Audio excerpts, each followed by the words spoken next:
नमस्कार। आप देख रहे हैं स्पेशल कवरेज न्यूज़ और मैं हूं आपके साथ शिव कुमार मिश्रा।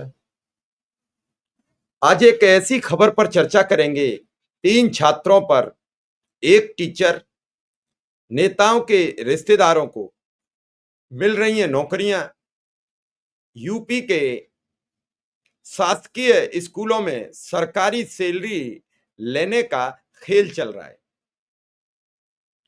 उत्तर प्रदेश ये देश का यानी भारत का एक अनोखा प्रदेश है और यहाँ जो कारनामे होते हैं वो भी बड़े अनोखे होते हैं।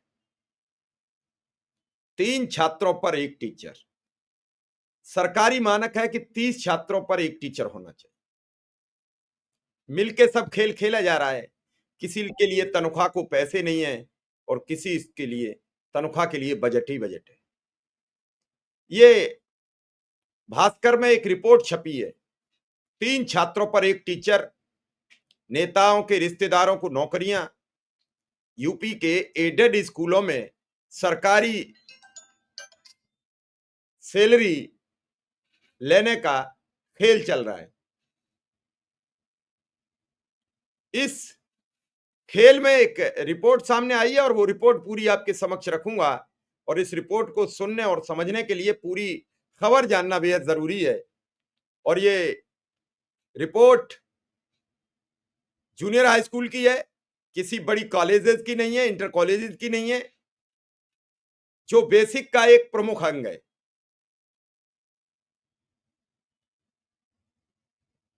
इन स्कूलों में खेल चल रहा है भर्ती का।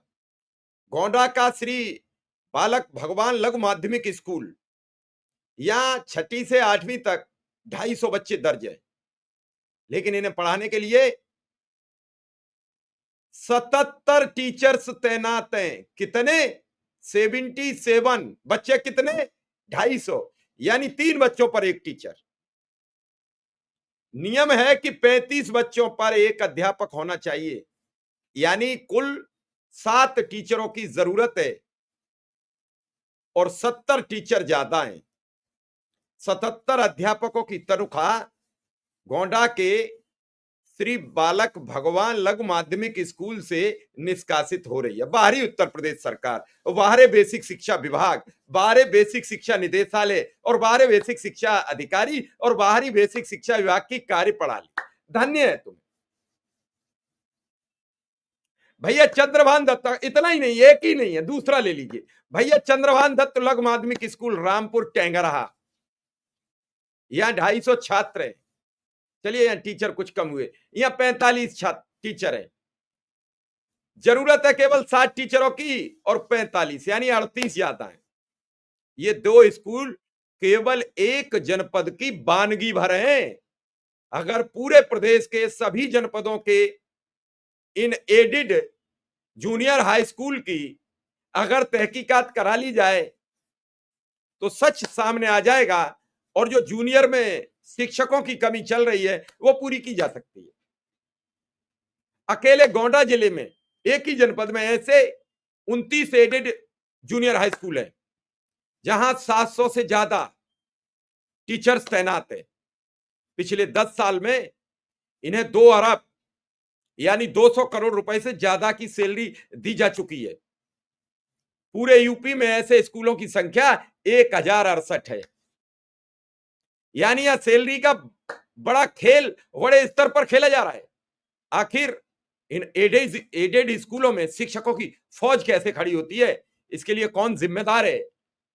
दैनिक भास्कर ने जब इसका एक इन्वेस्टिगेशन रिपोर्ट प्रस्तुत किया तो स्कूल की समितियों ने विभाग के अफसरों बाबुओं के साथ मिलकर थोक में भर्तियां कर डाली। ये भर्तियां 2 कारणों से हुई, रिश्वत लेने के लिए, नेताओं, जनप्रतिनिधियों और प्रबंधकों के रिश्तेदार या करीबियों को नौकरी देने के लिए। हम जो दैनिक भास्कर की टीम थी वो 10 दिन गोंडा में रहकर इस मामले की तह तक गई। यह 3 स्कूलों में तैनात टीचर्स की जानकारी निकाली गई। इनमें सामने आया कि स्कूल में समितियों, विधायकों, नेताओं के रिश्तेदारों को नौकरियां दी जा रही हैं। ये प्रभावशाली लोग हैं, इसलिए 7 साल से ये सब चल रही जांच अब तक पूरी नहीं हो पाई है।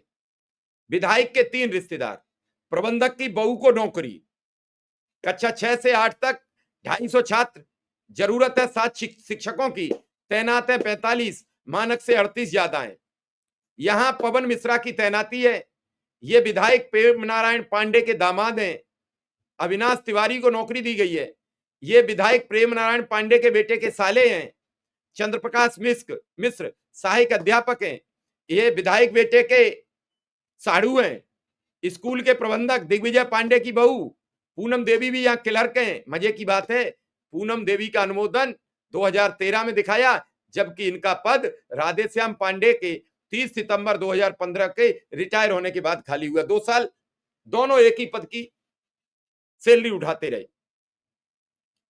प्रिंसिपल ऐसे गए कि दोबारा लौटकर नहीं आए। जब हमने यहां पहुंचकर टीम ने वहां जानकारी ली तो प्रिंसिपल उमेश चंद तिवारी अपने कक्ष में नहीं थे।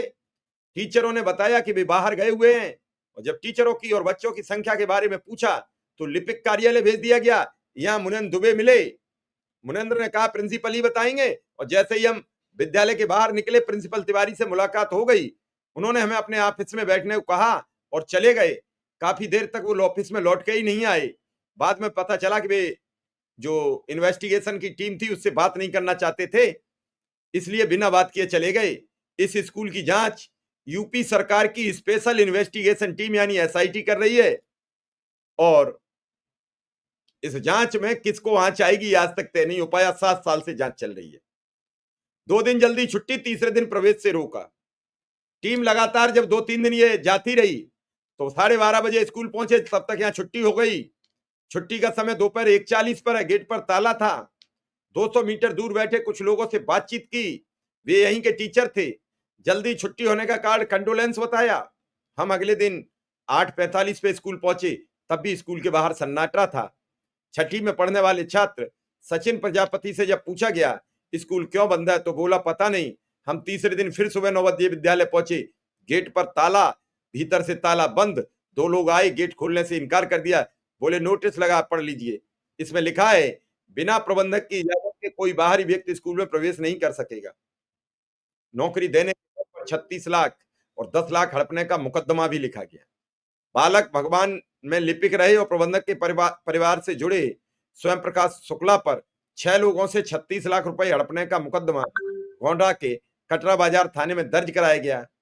इस केस में अरुण पांडे ने 6 लाख, राम आसरे ने 6 लाख, गंगा प्रसाद ने 6 लाख, राजेश शुक्ला ने 6 लाख और भूपेश ने 5 लाख रुपए देने का आरोप लगाया। आरोप है कि स्वयं प्रकाश ने चपरासी की नौकरी के लिए पैसे दिए। नौकरी न मिलने पर पीड़ितों ने स्वयं प्रकाश से पैसे मांगे। स्वयं प्रकाश ने सभी 6 लोगों को चेक दिए जो बाउंस हो गए। अब ये पूरा मामला 2 स्कूलों का है। प्रबंधक कमेटी के पूर्व अध्यक्ष शिव कुमार कौशल ने बताया तत्कालीन जेडी उदयराज यादव ने अपने रिश्तेदारों की नौकरी लगवाने के लिए कमेटी भंग कर मुझे अध्यक्ष पद से हटा दिया। शुरू के शिक्षक रिटायर होते गए, उसमें से अब 3 बचे हैं। यहाँ 45 शिक्षक नियम विरुद्ध भर्ती किए गए। गोंडा में 29 एडेड स्कूलों की जांच मेरी शिकायत पर एसआईटी कर रही है। अभी तक इस जांच में कुछ नहीं हुआ। वजीरगंज स्थित दयानंद आर्य वैदिक कॉलेज में सन्नाटा है। भीतर कुछ शिक्षक कर्मचारी मौजूद थे। शिक्षक प्रकाश पांडे से प्रिंसिपल के बारे में जानकारी मांगी तो बताया कि वो लखनऊ छुट्टी पर कई दिनों से गए हैं। शिक्षकों की कमी के चलते प्रदेश सरकार ने एडेड स्कूलों के प्रबंधकों को टीचरों को नियुक्ति के अधिकार दे दिए। इन टीचरों का वेतन सरकार को देना होता है। इसका फायदा उठाते हुए प्रबंधकों ने खूब भर्तियां की। दयानंद वैदिक स्कूल के प्रबंध कमेटी के तत्कालीन अध्यक्ष शिव कुमार कौशल ने दिसंबर 2018 में गोंडा के 29 एडेड स्कूलों में फर्जी नियुक्ति की शिकायत की। उन्होंने बेसिक शिक्षा के अपर मुख्य सचिव रेणुका कुमार को लिखे पत्र में इन विद्यालयों में मनमानी नियुक्ति कर हर महीने 2 अरब रुपए सरकारी धन को क्षति बताया।